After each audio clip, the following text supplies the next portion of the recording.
Hello. I heard you were almost at the end of Mystery of Pine Lake, so I thought it might be kind of fun to read the last few chapters aloud to you. I'm going to start with chapter 25.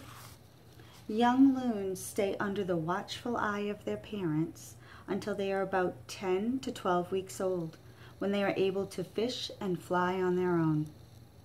Packrat and I made plans to camp out on the front lawn after the campfire. There was supposed to be a fantastic meteor shower if the clouds stayed away long enough so we could see it. Mom was having none of that, though.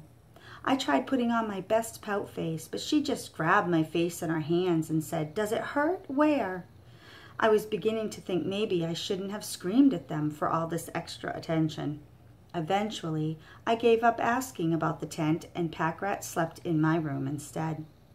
When I woke up to rain pounding on the roof and the wind slashing against the windows, I was glad she got in her way. My first thought was, man, I hope Dad doesn't make us do the trash run today. My second thought was, the loons. I jumped out of bed and limped to the window. Even though it was 8 o'clock in the morning, it looked like 9 o'clock at night. Trees were bent in half by the wind. Cars driving into the campground had their wipers going full blast. People were struggling with their umbrellas as they ran towards the lit-up store from their sites. All of Mom's red, white, and blue banners along the porch were sopping wet. It looked like hurricane weather out there. I groaned. Had we tied down the loon raft well enough? Would the extra knot I added hold? What if one of the ropes broke and the raft went whipping across the lake into the wind?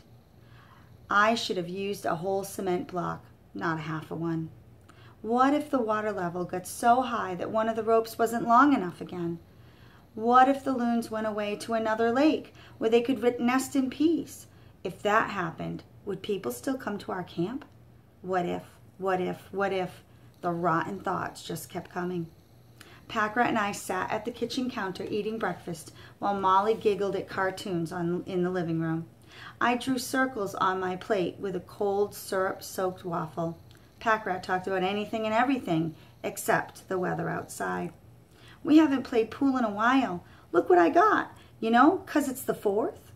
From a pocket, he pulled out a white cue ball that had the American flag painted on it. I'd forgotten that today was 4th of July. I guess that was the end of being babied and fussed over. Not that I really wanted things to get wicked mushy between my parents and me. Still, it'd been a nice change from being left alone all the time. All thoughts left my head as Mom came into the kitchen wearing her pajamas with the little moose heads all over them. She slowly walked over to the coffee maker and poured herself a cup of coffee. Then she turned to look at me over the rim as she took a sip. My fork halfway to my wide-open mouth, I sat frozen, staring at her. Mom leaned over the kitchen table, and putting a finger under my chin, she pushed up gently to close my mouth. I looked at the clock. It was 9 in the morning. I looked out the window at the store. It was open. Mom tipped her head to one side, took another sip of coffee, and raised an eyebrow at me. "Hey, hey, hey, how are 2 of my favorite guys?" Dad's voice boomed, drowning out the pouring rain for a minute.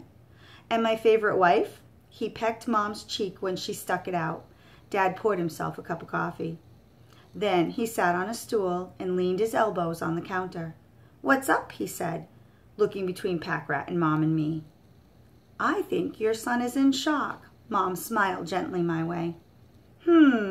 Dad put his chin in his hands. "And why do you suppose that is?" "You're in your pajamas," I blurted to Mom. "Who the heck is running the store?" Mom laughed. Packrat's mom just stepped behind the counter and took over, pushing me out. "When you and Molly," she made circles in the air with her hand while she blinked her eyes quickly, "and all that stuff happened yesterday, she did great, better than great." "Really? So I hired her to work this morning. I wanted to check on you and have a family meeting." Here it was. Everything I'd said on the dock was going to come back and bite me right this minute. I decided I'd better backpedal. Fast. About what I said. I was scared for Molly and feeling kind of well. You didn't even try to see my raft, and Mom held up a hand. You were right, Cooper. About all of it. We haven't been fair to you or Molly. You're both more important to us than any customer or job. We kind of forgot about that when business started booming. Molly skipped into the kitchen. She gave Mom a hug and then Dad and even Packrat, who'd eaten all his waffles, and swiped mine off my plate as he looked back and forth between us all with a huge grin. Climbing up on the fourth stool, Molly sang, "We're taking a day off, we're taking a day off." "Just the morning," I said, a little annoyed that she knew before me. Molly shook her head. "Nope, a whole day." Mom explained, "That's what the meeting's about, Cooper. Dad and I decided to arrange it so we all take one day off together every week. We have to pick a day between Monday and Thursday." Molly piped up, "It'll be family day. We have to take one day off together no matter what, right, Daddy?" Mom half scolded, half teased Molly. Somebody's been listening through doors again. "But who'll clean the bathrooms?" I blurted out. Dad stood to refill his cup. "Business really picked up this year thanks to yours and Packrat's loon raft. And Tom's news report on it. Word is spreading quickly. Great reviews are piling up online. So now we have the extra cash flow to hire some employees. I asked Roy if he'd like to earn a little paycheck each week. He starts today. Packrat, I'll sign you on too if you like." Packrat grinned. "Yeah." Dad looked at my stitches and winced. "I want you to take today off and recuperate. Starting next week, you'll get one day off with all of us doing whatever we vote to do for that week. You'll also get a second day off separate from us so you can patrol the lake and keep it safe." His eyes twinkled. "But you're back to being our hard-working, do-whatever we ask of you employee the other 5 days." Who were these people and what had they done to my parents? "Oh, and Coop, we'll be cutting you a real paycheck for the hours you work. Half goes into an account for college or game warden school or whatever they call it. The rest is yours for supplies and stuff." On second thought, maybe I'll keep them.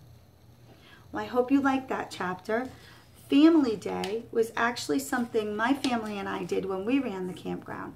We took every Monday off to go out and play and hike or go to the beach or whatever it was we wanted to do, a place separate from the campground so that we could be alone and try new things. Being in a campground is an awful lot of fun, but it's like, it's like being in the same place every day, all day. It can get a little boring too, so it's always nice to go out and experience new things. Well, I hope you liked chapter 25. Next up, chapter 26. See you then.